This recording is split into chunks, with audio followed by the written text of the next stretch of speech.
नमस्कार भटके मंडळी, कसे आहात? मजेत ना? पुन्हा एकदा स्वागत आहे तुमचं नवीन अशा ब्लॉगमध्ये. आज आपण जात आहोत सह्याद्रीमधील लुप्त झालेल्या, खूप कमी लोकांना माहीत असणाऱ्या दुर्गरत्नाला भेट देण्यासाठी, ज्याचे नाव आहे किल्ले कुंजरगड. आपण कोथरूड मार्गे जो पोपसंडीकडे रस्ता जातो त्या रस्त्याने जातोय आणि सगळीकडे धुकंच दिसतंय आणि पावसाला पण सुरुवात झालेली आहे. पाऊस कमी आहे पण कधी पण तो अचानक वाढू शकतो.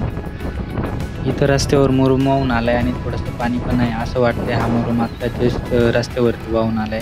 पुढे जाऊन बघूयात काय होतं. या मुरुमावरून गाडी पण स्लिप होती. खूप जपून गाडी चालवावं लागू राहिली. इथं पावसाचा वेग वाढलाय आणि जे पाणी आहे डोंगरावरचं ते सगळं रस्त्याच्या कडेनं वाहून चाललंय. अरे बापरे! पुढं तर नळी पूर्ण फुल भरून वाहू राहिली. हा पाऊस जर असाच राहिला तरी नळीतलं पाणी पण रस्त्यावर येऊ शकतं. हे बघून जरा भीती वाटते, कारण या रस्त्याने कोणीच जाताना दिसत नाहीये. तर आपल्याच 2 बाईक इथून जात आहेत.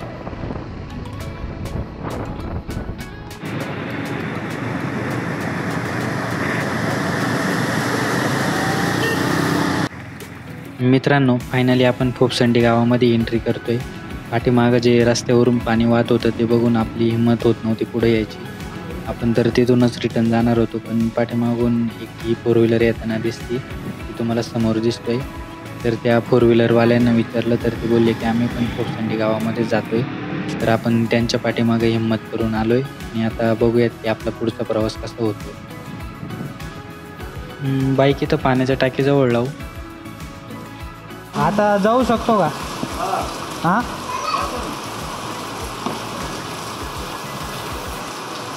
जास्त आहे नाही पाऊस वगैरे पाणी वगैरे नाही जास्त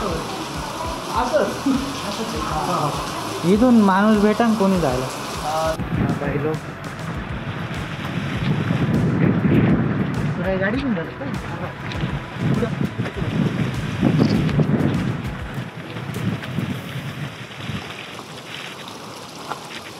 मित्रांनो, कुंजरगडला जाण्यासाठी आपण नक्कीच, कारण आज इकडं खूप पाऊस चालू होता आणि वातावरण पण खूप डेंजर दिसत होतं.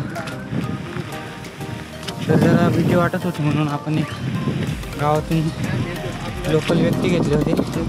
काका, तुमचं नाव काय?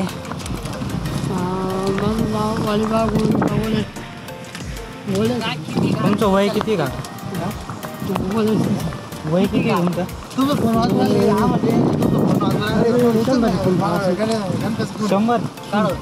नसतं ना? 350 उमर. तुमचं वय किती? माझं वय हा, माझं वय 49. काकांचं वय 49 आहे, पण आमच्यापेक्षा खूप भारी चालते. तुम्ही कायम जात असतील ना? हो.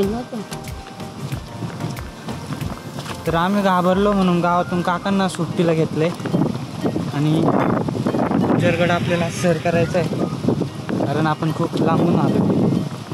तर जाऊया कुंजरगडावरती आणि बघूया. बंगल्यामध्ये राहायचं आणि इकडं बुवाई म्हणून मंदिर राहतं. हां, तो पोप येतो होता, इंग्रज अधिकारी होता.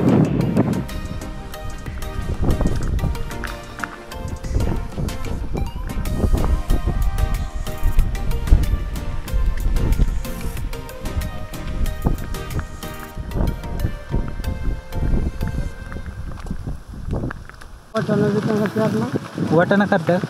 वाटाण्याचे आपण नाही का, वाटाणा स्वतःच वाटाणा असतो. हां हां, ठीक आहे. आपण पण पाऊस उघडल्याशिवाय नाही. बैलाने शेती करता का ट्रॅक्टरने करता ना, बैलांनी करता. जास्त बैलच असतील ना? बैल करायची आणि ट्रॅक्टरने केलेलं. लाईटची सोय इकडे नाही का? आणि पावसामध्ये लाईट राहत नाही राहत. मित्रांनो, इंग्रज राजवटीच्या काळात एक इंग्रज प्रांत अधिकारी, जो की संगमनेर प्रांत ऑफिसमध्ये कार्यरत होता, तो एक दिवस फिरत या गावात आला. त्याला हे गाव इतके आवडले की त्याने या गावात स्वतःचे एक फार्म हाऊस तयार केले आणि तो दर रविवारी म्हणजे सुट्टीच्या दिवशी इथे येऊ लागला. फॉपसंडेला या गावात यायचा म्हणून या गावाला फॉपसंडे असे नाव पडले. कालांतराने या शब्दाचा अपभ्रंश झाला व त्यातून आता या गावाला फॉपसंडे म्हणून ओळखले जाते. तुमचं काय नाव आहे? रामनाथ देवराम तातोई. मित्रांनो, हे काका पण गाईडचं काम करत्या. तुमच्या का मोबाईल असेल ना? मी नंबर घेऊन ठेवीन तुमचा, टाकून देईन, म्हणजे गरज पडल्यावर घेऊन जातील नाही का. इकडे रेंज नाही राहतो पण कोणतं काढलं जेवलं इथून पुढे रेंज हां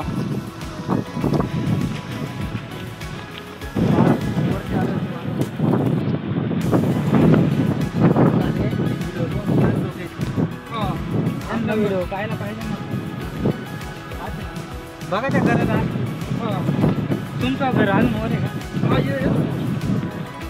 रोज जाते एवढं शेवट त्यांचंच घर आहे या घराच्या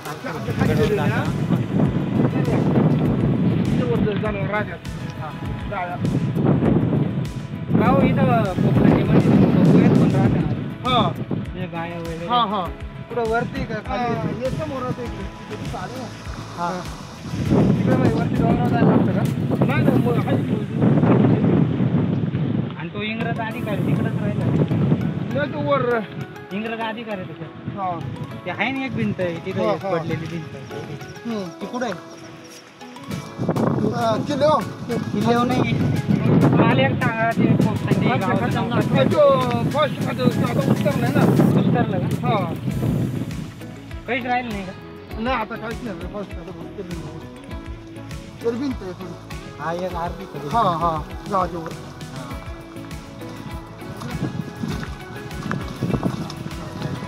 तुम्ही कोणता तांदूळ?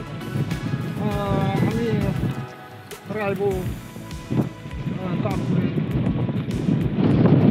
विकत असते ना? इकडून थोडा मग आम्हाला नाही तर ठरलं देतात ना काही गावात. तुम्ही देणार याला जे आता आम्ही बात करून नाही ना. पुढच्या वर्षी डायरेक्ट हा. निघले. हां तो काळ भात काय म्हणतात ना. चांगला का?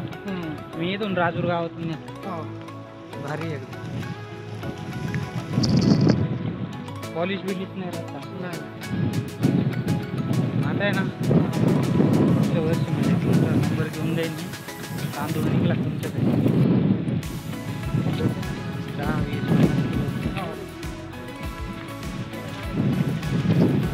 भिंत बांधली आणि त्यांचं घर इथं आहे. तुम्ही जेवणा बिवणाची सोय करता ना? हां मुक्कामाची खाली तिकडं हां त्यांचं जेवणाची सोय होऊ शकते. काकांना सांगून जायचं. जेवणामध्ये काय काय राहतं?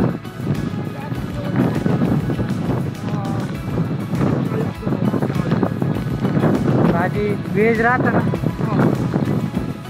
मटन.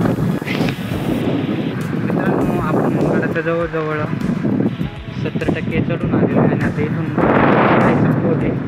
तुम्ही बघू शकता इथं सकाळपासून पाऊस चालू होता, त्याच्यामुळं आपल्याला ते लोकल व्यक्ती सोबत घ्यायला लागले आणि आता आपण एकदम गडाच्या माथ्यावरती आलेलो आहे. काही काय बघायला मिळेल. ऑक्टोबर 1670 मध्ये दिंडोरीचे रणक्षेत्र गाजवून राजे कुंजरगडावर आले होते. मराठ्यांची फौज येथे विश्रांतीसाठी होती. दिंडोरीच्या लढाईत जखमी झालेल्या सैनिकांवर येथेच उपचार करण्यात आले.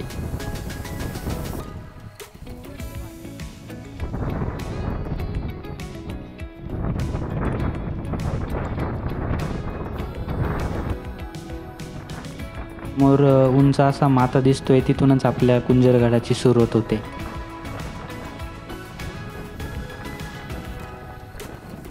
मित्रांनो, कुंजरगडावरती जाण्यासाठी 2 ते 3 मार्ग आहेत. काका ज्या रस्त्याने आपल्याला वरती नेत आहेत तो रस्ता थोडा घसरडा आहे. पाऊस झाला असल्यामुळे तिथून पाय सटकतील अशी भीती वाटते. खरं तर काकांना आम्हीच आग्रह केला होता की आम्हाला या वाटेने घेऊन चला, कारण आपल्याला ही पण एक वाट एक्सप्लोअर करायची होती. आपण इथून आरामात जाऊ शकतो, पण येताना थोडी रिस्क असेल, कारण वरून येताना आपल्याला पाय कुठे ठेवायचा हे लवकर लक्षात नाही येत. काकांनी आपली चप्पल हातामध्ये घेतली आणि ते सपसप गड चढताय, म्हणजे हा जो पॅच आहे ते खूप लवकर क्लिअर करतायत. पावसाळ्यात अशा पॅचवरून गडावर जाणे थोडे रिस्की असते. हा पॅच छोटा असल्यामुळे आपण इथून जाण्याची डेअरिंग करतोय. मित्रांनो, कुंजरगडला कोंबटगड या नावाने ओळखले जाते. कुंजरगडचे नाव कुंज या संस्कृत शब्दापासून पडले, ज्याचा अर्थ आहे हत्ती. या गडाचा आकार हत्तीसारखा असल्यामुळे याला कुंजरगड असे नाव देण्यात आले. तुम्ही व्हिडिओमध्ये बघू शकता, वरती जाण्यासाठी एकदम छोट्या अशा कातळात कोरलेल्या पायऱ्या केल्या आहेत. मित्रांनो, फायनली आपण गडावर येऊन पोहोचलोय. पाऊस झाल्यामुळे पाय घसरण्याची भीती वाटते. वरती आल्यावर हवेचा वेग पण खूप जास्त वाढलाय. गडावरून दिसणारा नजारा खरंच खूप मनमोहक आहे. मित्रांनो, सह्याद्रीचं मनमोहक रूप जेवढं आपल्या मनाला आनंद देणारं आहे, तेवढंच त्याचं रौद्ररूप भीती घालणारं. कुंजरगड हिरवी शाल पांघरून आपल्या स्वागताला उभा आहे. जेवढं ऐकलं होतं त्याच्यापेक्षा कितीतरी जास्त पटीने हा गड मनाला वेड लावणार आहे. सह्याद्रीच्या हिडन जेमची मजाच काहीशी वेगळी.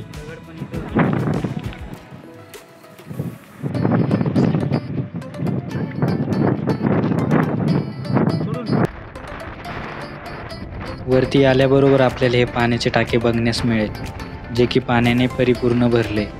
काकांनी सांगितले की 25 फूट खोल आहे, ज्याचा अंदाज लावणे खरंच अवघड आहे आणि अशा टाक्यांमध्ये पोहण्यासाठी जाणे आपण टाळावे.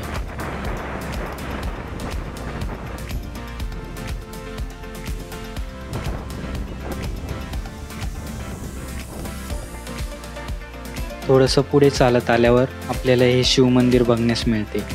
मंदिराचे काम नुकतेच चालू झाले. काकांनी सांगितले की प्रत्येक घरातून मंदिराच्या बांधकामासाठी 100 चिरा मंदिराजवळ आणून ठेवायच्या आहे. शिवरात्रीला येथे खूप मोठी यात्रा भरते. मंदिराच्या बाजूलाच खूप मोठे 2 पाण्याचे टाके आहेत. टाक्यात उतरण्यासाठी कातळात कोरलेल्या पायऱ्या देखील आपल्याला बघण्यास मिळतील. मित्रांनो, एकेकाळी याच टाक्यातील पाणी आपल्या महाराजांनी, आपल्या मावळ्यांनी पिले असेल.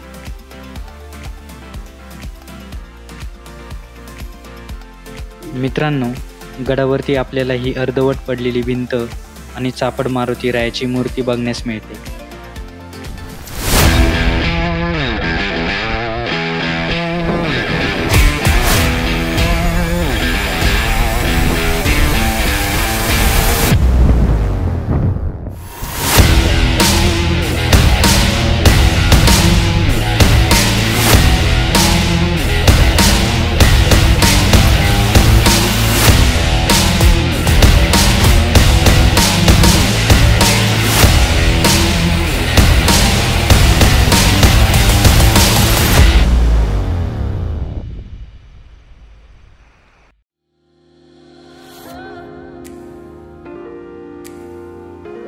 मित्रांनो, आपण काकांसोबत अंतिम टोकाकडे जातोय. आपल्याला इथे पण पाण्याचे टाके बघायला मिळेल. या गडावर पण खूप सारे पाण्याचे टाके आहेत. मित्रांनो, गडाचा आकार अगदीच हत्तीसारखा आहे. जेव्हा आपण तो अवघड पॅच सर करून वर आलो, ते गड हत्तीच्या शेपटीसारखा भासला. थोडंसं पुढे आल्यावर तो हत्तीच्या पोटासारखा रुंद होत गेला आणि आता अंतिम टोकाकडे जाताना तो निमुळता होतो. हे तुम्हाला गडावर आल्यावर लगेच लक्षात येईल. मित्रांनो, येथे येऊन आपला कुंजरगडाचा एंड होतोय. पाठीमागे एक छोटंसं टाक आहे आणि तिकडे पाठीमागे काहीच नाहीये. साईडला रिलिंग लावले आणि आता आपण आपला परतीचा प्रवास चालू करतो.